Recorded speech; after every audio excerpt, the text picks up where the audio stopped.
అంటే ఆయన ప్రసంగంలో ఒక 50 సార్లు యువత, యువశక్తి ఈ పదాన్ని వాడి యువ యువ యువ అంటే నిజంగా జంజీ పోరాటం ఎఫెక్టు ఆ ప్రభావం మొత్తం ప్రసంగంలో కూడా కనిపించినట్టు అనిపిస్తుంది. దానిపైన మీ కామెంట్ ఏంటి? అదొక ప్రభావం ఉండొచ్చు, ఎందుకంటే అది ఇమ్మీడియట్గా ఆయన మీద పడిన ప్రభావం. కానీ 2015 రెండోసారి ఆయన ప్రసంగించినప్పుడు ఏం చెప్పారో తెలుసా మీకు?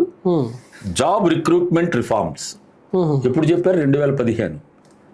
నిజంగా జాబ్ రిక్రూట్మెంట్లు అంటే ఉద్యోగాల కల్పనలో సంస్కరణలు చేసి ఉంటే మరి ఎన్ని లక్షల ఉద్యోగాలు ఆయనే హామీ ఇచ్చారు కదా, 2 కోట్ల ఉద్యోగాలు ఇస్తామని చెప్పినని ప్రతి సంవత్సరం దేశం మొత్తం తిరిగి ప్రజలు నమ్మి అత్యధిక మెజారిటీ ఇచ్చారు కదా 2014లో. మరి 2 కోట్ల ఉద్యోగం వల్ల వదిలేయండి. 2015లో ఎర్రకోట నుండి ప్రసంగించి నేను ఉద్యోగాల కల్పన కోసం సంస్కరణలు చేపడతానన్నారు. ఏం సంస్కరణలు చేపట్టారు? ఎంతమందికి మీరు ఉద్యోగాలు కల్పించారు?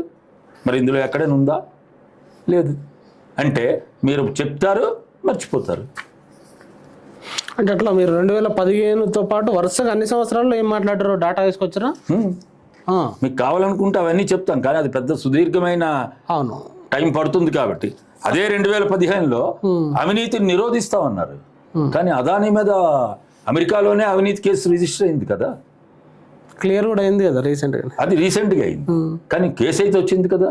మరి అవినీతి నిరోధించే ప్రధాని అయితే ఒక ముఖ్య వ్యాపారవేత్త అతి తక్కువ కాలంలో ప్రపంచంలోనే కుబేరుడైన అదానీ గారి మీద అవినీతి కేసు ఎందుకు పడింది?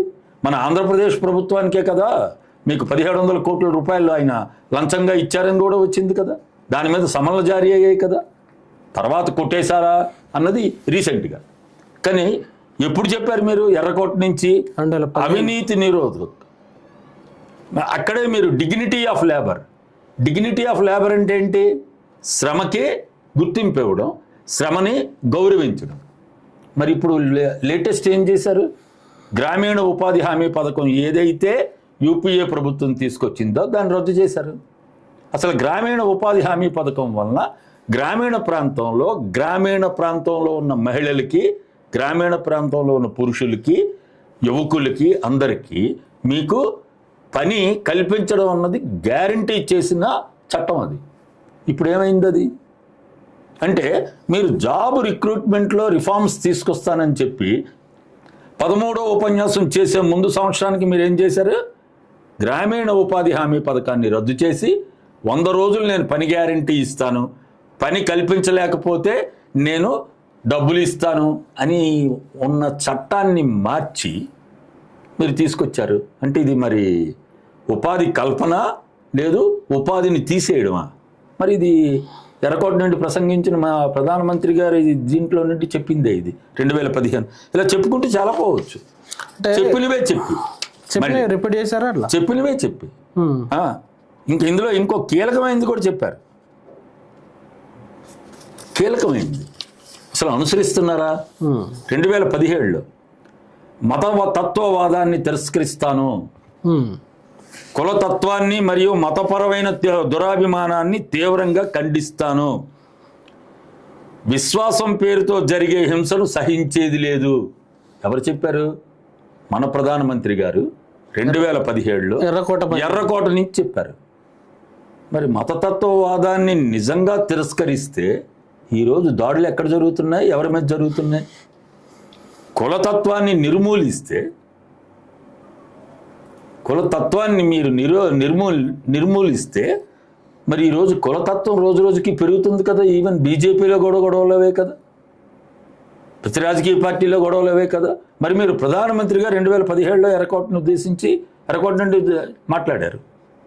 నెక్స్ట్ విశ్వాసం పేరుతో జరిగే హింసని సహించేది లేదన్నారు. అంటే అర్థం ఏంటి? మీ విశ్వాసం మీది, నా విశ్వాసం నాదని. కానీ ఇప్పుడు విశ్వాసం మీదే కదా మీరు దాడులు చేస్తుంది, చంపుతున్నది. ఈ 12 ఏళ్ళలో రికార్డు తీయండి. మరి మీరు ఎప్పుడు మాట్లాడారు? 2017. 2017 ముందు వదిలేయండి. 2017 తర్వాత ఎన్ని ఘటనలు జరిగాయి? ఎంతమంది అమాయకులు ఈ విశ్వాసం వలన వేరే విశ్వాసం కలిగిన వాళ్ళని దాడి చేసి చంపింది.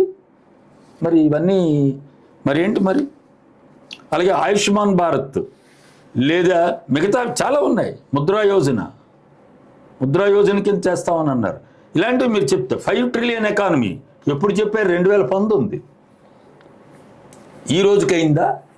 7 ఏళ్ళు అయిపోయింది.